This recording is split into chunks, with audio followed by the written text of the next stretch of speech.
yang selama ini telah dibangun. Aldo teringat jelas kejadian mengerikan saat berada di area dapur rumahnya sendiri beberapa waktu lalu yang nyaris merenggut nyawanya. Dinda, yang seolah-olah kehilangan kesadarannya dan dipengaruhi sosok gaib penjaga pusaka, mendadak menyerang serta mencekik leher Aldo dengan tenaga luar biasa. Demi meloloskan diri dan tidak memperkeruh suasana yang memanas, Aldo terpaksa berpura-pura menyerah serta menuruti semua kemauannya.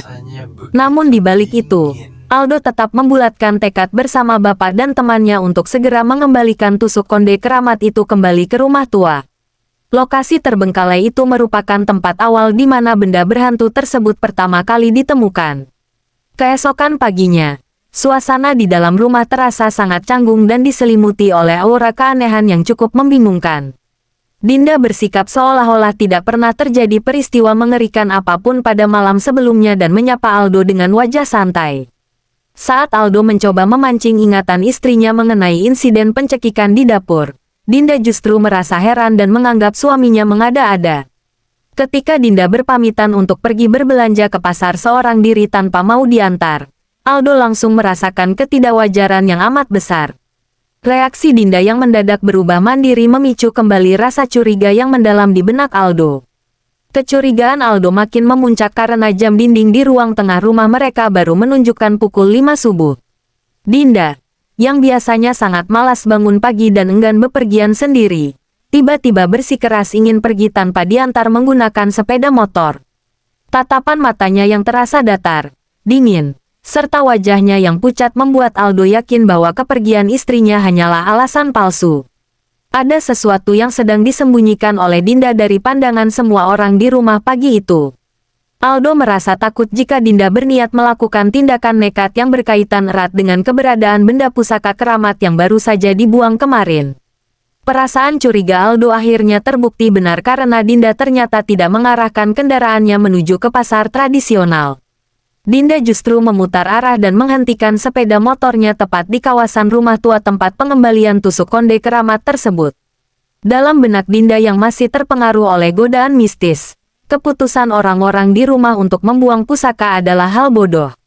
Bagi Dinda, limpahan kekayaan puluhan juta dan kemudahan hidup secara instan merupakan bukti nyata kebaikan dari benda pusaka tersebut.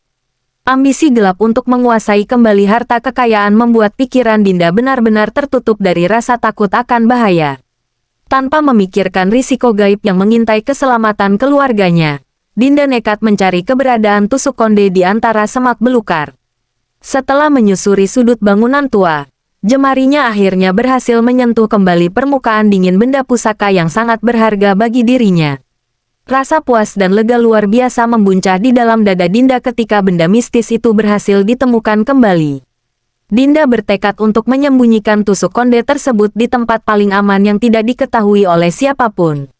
Ia tidak ingin Aldo, bapak, atau anggota keluarga lainnya menggagalkan usahanya dalam mempertahankan kelancaran rezeki melimpah yang mereka nikmati. Di sisi lain, Aldo yang berusaha terus memantau situasi memilih untuk tidak bertindak emosional atau mengambil keputusan yang terburu-buru.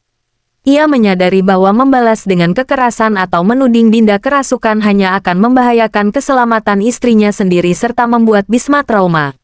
Aldo menyadari sepenuhnya bahwa sejak benda keramat itu ada di rumah, hidup mereka tidak pernah merasa tenang sedikit pun. Setiap hari mereka selalu diselimuti oleh rasa takut, saling curiga satu sama lain, dan cemas akan adanya tumbal. Kedamaian hidup yang hilang membuat Aldo yakin bahwa harta melimpah tidak ada artinya jika jiwa mereka terancam. Aldo akhirnya bertekad kuat untuk lebih mengutamakan keselamatan jiwa serta kesehatan mental seluruh anggota keluarganya di atas harta instan.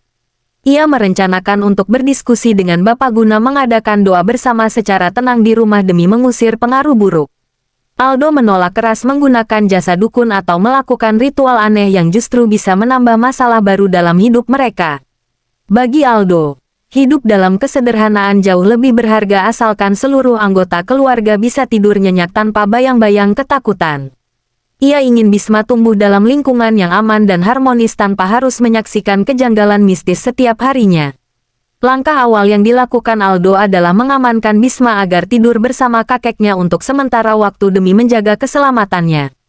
Tindakan ini diambil bukan untuk menjauhkan Bisma dari sang ibu, melainkan untuk memastikan anak mereka terlindung dari potensi bahaya. Aldo juga berkomitmen untuk terus mendampingi Dinda dan mengawasinya dari jarak dekat tanpa menghakimi perubahan perilaku yang dialaminya. Sebagai seorang suami yang bertanggung jawab, Aldo merasa harus selalu hadir mendampingi istrinya baik dalam keadaan suka maupun duka. Ia berharap Dinda bisa segera tersadar dari pengaruh jahat yang merusak pikiran serta ketenangan jiwa dalam rumah tangga mereka.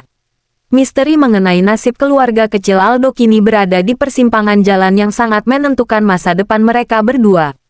Apakah Dinda akan berhasil membawa pulang kembali tusuk konde keramat itu dan mengundang bencana yang jauh lebih besar lagi?